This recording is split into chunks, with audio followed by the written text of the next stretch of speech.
Hey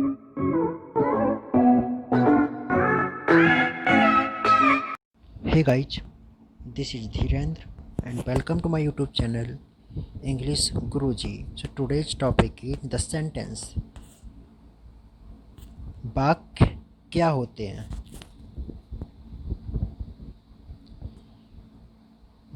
तो topic start करने से पहले अगर मैं आपसे क्वेश्चन करूं कि इंग्लिश लैंग्वेज में कितने अल्फ़ाबेट होते हैं, तो कई लोग बोलेंगे 26, लेकिन ये गलत है। इंग्लिश लैंग्वेज में ओनली 1 अल्फ़ाबेट होता है और 26 लेटर्स होते हैं। अल्फ़ाबेट का मतलब है वर्णमाला, और कोई भी लैंग्वेज हो, वर्णमाला की संख्या उस लैंग्वेज में 1 ही रहेगी। इंग्लिश लैंग्वेज में 26 लेटर्स होते हैं, जिनमें 5 वॉवल्स एंड 21 कॉन्सोनेंट्स होते हैं।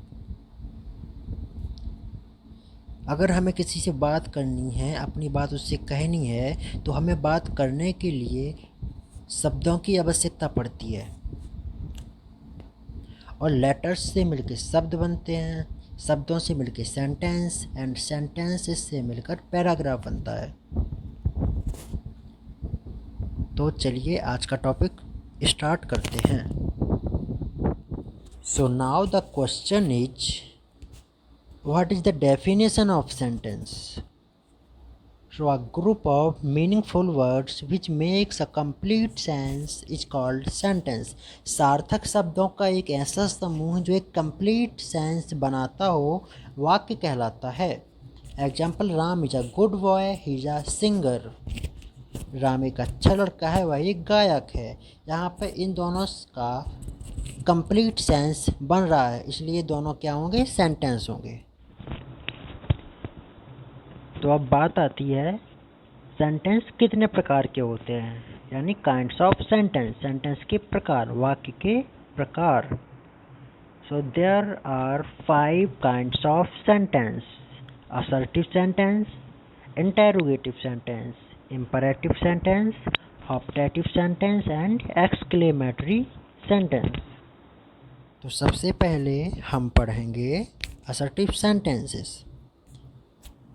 Such sentences state a fact, opinion and an idea. इस प्रकार के वाक्य जिन्हों में किसी तथ्य, ओपिनियन एंड किसी आइडिया की बात हो, वो असर्टिव सेंटेंसेस कहलाते हैं। जैसे कि example, you are a doctor, he is playing cricket. तुम एक डॉक्टर हो, वह क्रिकेट खेल रहा है। अगर मैं आपसे कहूँ Ram is a good boy, Ram एक अच्छा लड़का है, अगर ये बात सही है तो यह एक फैक्ट है, और अगर ये बात सही नहीं है, अर्थात गलत है ये बात, तो यह मेरा ओपिनियन है। मैं आपसे कह रहा हूँ कि राम एक अच्छा लड़का है। तो अब हम देखेंगे interrogative sentence. So these kinds of sentences are used to ask questions. इस प्रकार के वाक्य प्रश्न पूछने के लिए प्रयोग किए जाते हैं। एग्जाम्पल है इसका, आर दे स्टूडेंट्स, क्या वे विद्यार्थी हैं? Why are you going there, तुम वहाँ क्यों जा रहे हो? इन दोनों वाक्यों में क्या पूछा गया है? क्वेश्चन पूछा गया है, इसलिए ये दोनों इंटेरोगेटिव सेंटेंस कहलाएंगे। And one more thing, keep in mind, we put a question mark in the end of interrogative sentence. हम हर प्रश्नवाचक वाक्य के अंत में क्वेश्चन मार्क अवश्य लगाते हैं। अब हम देखेंगे imperative sentence. Such sentences are used to permit command or request. इस प्रकार के जो वाक्य होते हैं, इन वाक्यों में या तो आदेश, सलाह या फिर रिक्वेस्ट की जाती है। एग्जाम्पल्स हैं, कम हेयर, यहाँ आओ, लेट मी गो, मुझे जाने दो, please give me a pencil, कृपया मुझे एक पेंसिल दीजिए। तो इन सभी वाक्यों में किसी में रिक्वेस्ट की गई है, किसी में ऑर्डर दिया गया है। तो ये वाक्य आपके इम्परेटिव सेंटेंस की श्रेणी में आएंगे। तो अब आता है optative sentence. Such sentences are used to express a prayer, keen wish, curse, etc.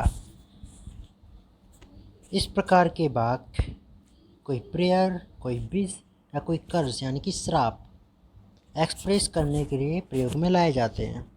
For example, may God bless you, ईश्वर आपको आशीर्वाद दे। मे यू लिव लॉन्ग, आप दीर्घायु हों। इन दोनों वाक्यों में ईश्वर से प्रार्थना की गई है। अगर मैं कहूँ may you go to hell, भाड़ में जाओ, तो ये श्राप हो गया, कर्ज हो गया। तो इस प्रकार के जो वाक्य होते हैं वो सभी ऑप्टेटिव सेंटेंस की कैटेगरी में आते हैं। अब आपका जो लास्ट सेंटेंस है वो है exclamatory sentence. An exclamatory sentence express some sudden feelings like happiness, pain, sorrow etcetera. Exclamatory sentence हमारी जो फीलिंग्स होती हैं उनको एक्सप्रेस करता है। For example, what a cute puppy, कितना प्यारा पपी है। अगर आप पहली बार ताजमहल देखने गए हो और आपको ताजमहल बहुत अच्छा लगा, तो आप उसको देख के बोलोगे how beautiful the Taj is, Taj Mahal कितना सुंदर है। इसी प्रकार अगर आपको किसी ने कोई सरप्राइज़ दिया है तो आप सरप्राइज्ड होके बोलोगे oh my God it's amazing. तो ये सारे जो वाक्य हैं ये आपके एक्सक्लेमेटरी सेंटेंस की कैटेगरी में आएंगे। And one more thing, we put an exclamation mark in the end of exclamatory sentence. हम हर एक्सक्लेमेटरी सेंटेंस के अंत में एक्सक्लेमेशन मार्क अवश्य लगाते हैं।